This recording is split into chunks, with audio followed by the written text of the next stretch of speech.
ready? Yeah! Hey, you just saw Steve kick some ass. Like, I know you guys were sleeping through that whole thing.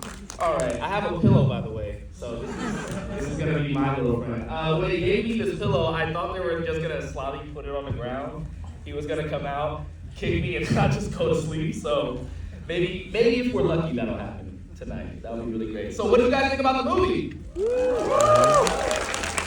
Nice. Now, in case you don't know, my name is Juju Green, aka Straw Hat Goofy. You're a green guy. Oh my gosh. Yeah, thank you. I was not expecting that at all, so thank you so much. But yeah, talk about movies on TikTok, on my podcast, YouTube, what have you. But I'm not the one you're here to see, obviously. You guys are here to see someone that you know very well. He's been working in the industry for decades. You saw him in things like Indiana Jones, Goonies, Everything Everywhere All at Once, which he won an Oscar for. Yeah! Please welcome Ke Huy Quan.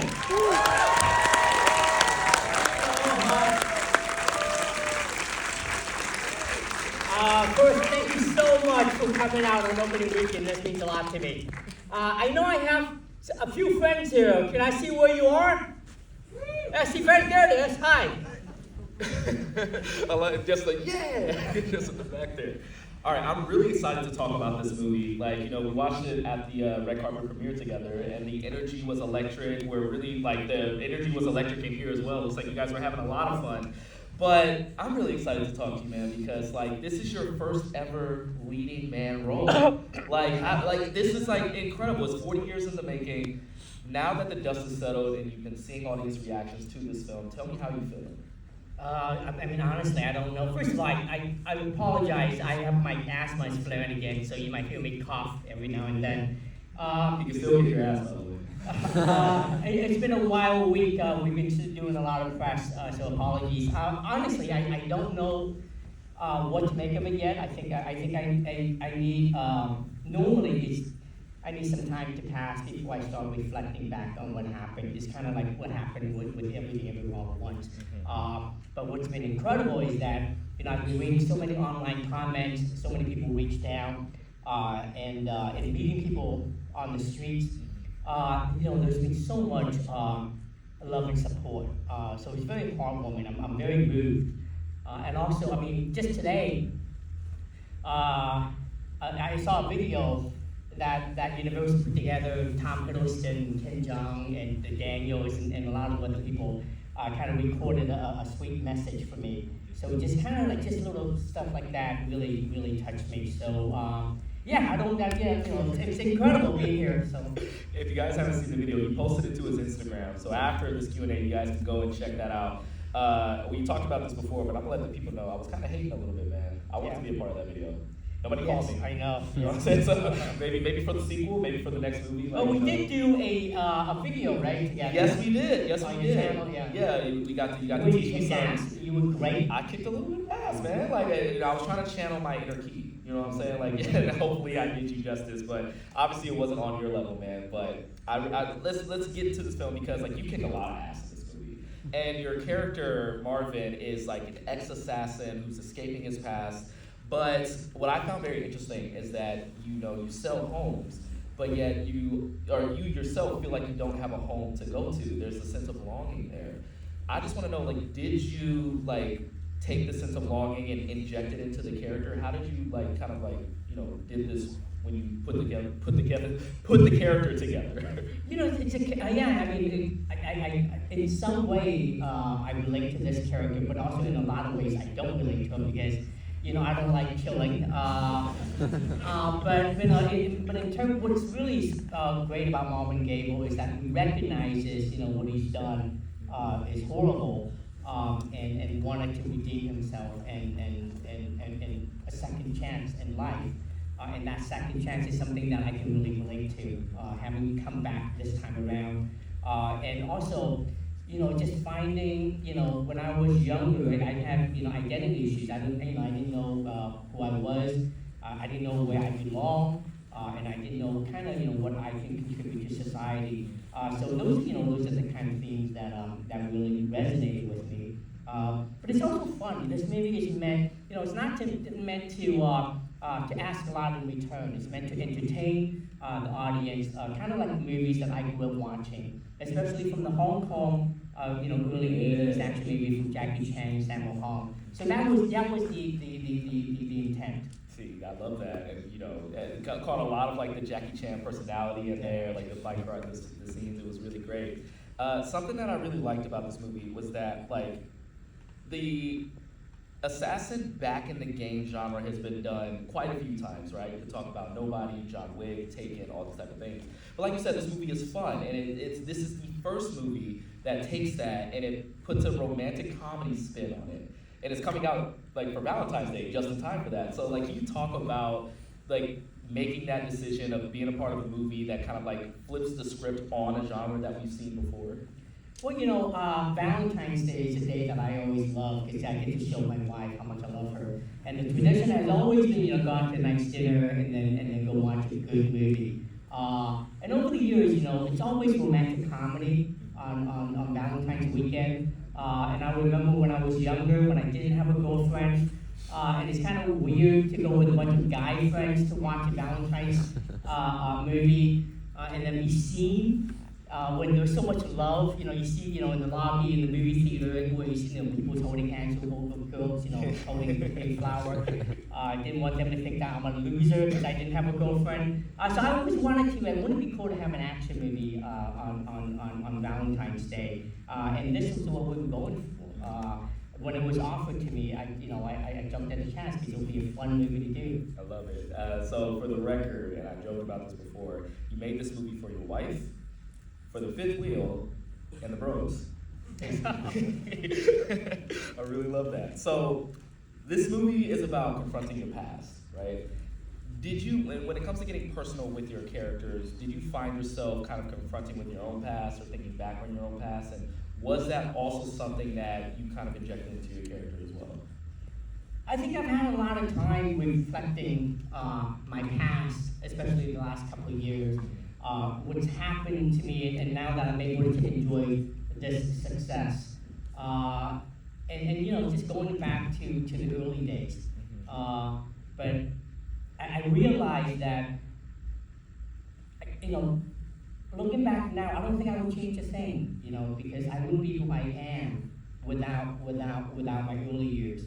And I realized that this time being an actor again, it's kind of nice to have experience life outside of work, and also especially to experience what life has to offer.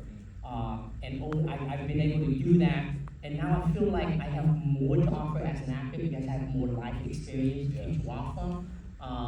And it's kind of you don't want it to be fake. If you have something that's genuine emotions and general experience from life, it makes it much more better.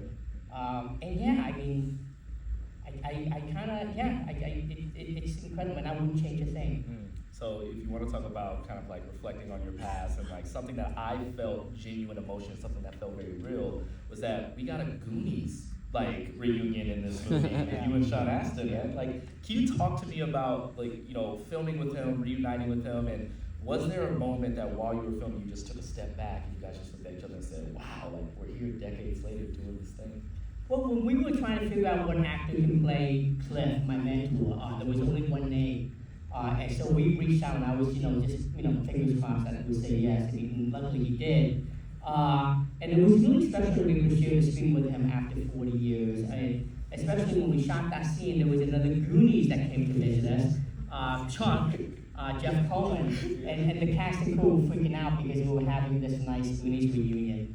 And it didn't really hit me until I sat in the office in that scene where we rehearsed. We started to rehearse, and all of a sudden I was just kidding it. It brought me back to that incredible adventure that I had with my fellow Goonies.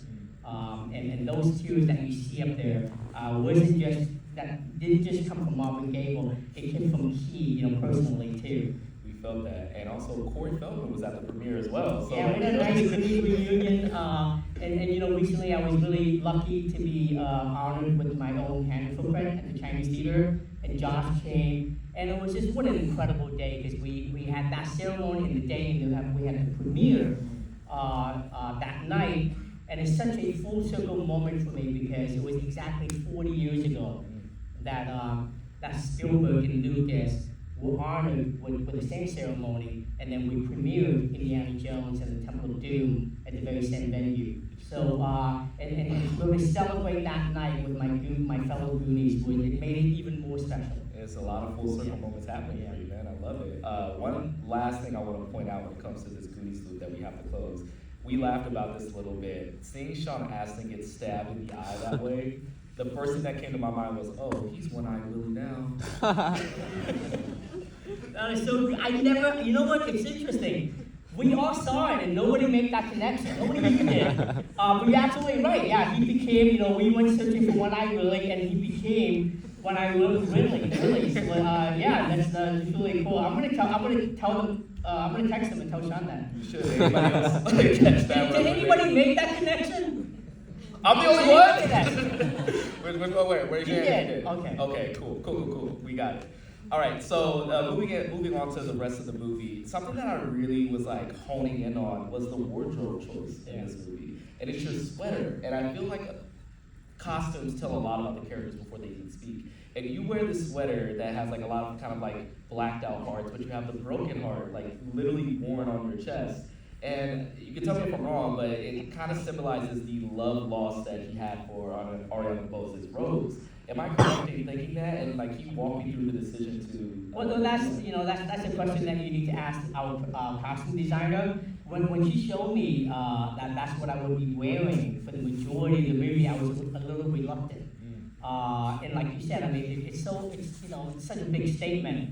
And then I loved the idea, and then I regretted saying yes to it because doing those fight scenes in that sweater was, oh my gosh, especially being in the stage with all 10, 20K lights shining onto the set and doing that and just, fighting with Sean Lynch and all that. It was really, I was just constantly sweating. And they had to have like 4 or 5 of those big tube AC just blasting cold air onto me. But it was a lot of fun, but it was also very, very challenging. Yeah, like when we did our video together for promo for this film, you know me, I like to wear a lot of like really cool jackets. And I thought, oh, if I'm gonna do some fight scenes, I should do it in a jacket. That would look cool, right? And I get onto that the set and it's hot as hell. And I said, how do you fight in this? So I baked taking off the jacket into the fight itself. So most people think it was like a really cool let's go moment. I'm like, no, I'm hot as normally when we do these fights, you always want to wear a jacket or a sweater where you can hide pants. Right. Because I come from a school where if you're going to do these fights, you can't fake it. The audience will see right through that, and we really went at it. Yeah. And the way to do it is, you would wear pads on your arm. But even then, we were all bruised every day, aches and pains. In fact, I soaked my body in Epsom salt bath soap every day. I bought so many bags that I think, I deserve an endorsement from them. But we talked about like your career as an influencer. Maybe you should just make a video real quick. I know, we should do one. We should do one. With like the ice bucket challenge, but like with that. But let's in the vein of like these fight scenes and like making it look real, like you were a stunt coordinator for many years, right? And you worked with 87 North David Leach's stunt company, and you guys do an amazing job bringing these fight scenes to life. Can you talk to me and walk me through some of like the creation of some of these fight scenes, and what was the collaboration like working with them? From the very beginning, we knew a couple of things. One was that I was going to do all the fights myself. The stunt, I do have a stunt double, but that's for him, being thrown in the fridge. Right. And so I would do all that. And then second, we wanted to kind of pay homage to the Hong Kong's 80s action movies, that came out, with Jackie Chan and Sammo Hung. And so it's basically martial art, highly choreographed martial arts moves. That's what we were going for. And it was an easy collaboration because they knew exactly what we're talking about. We all understand the language, but the challenge is it's as if with all action, we've seen them so many times over and over again. So how do you make it new? How do you make it fresh? And it's very hard. And one way to do it is that you have to get the audience emotionally involved by inserting a narrative in that fight. For example, the kitchen fight with Marshawn Lynch. Love that fight. That fight was all about Marvin Gaye holding on to the certificate that was just given to him by Cliff, his mentor.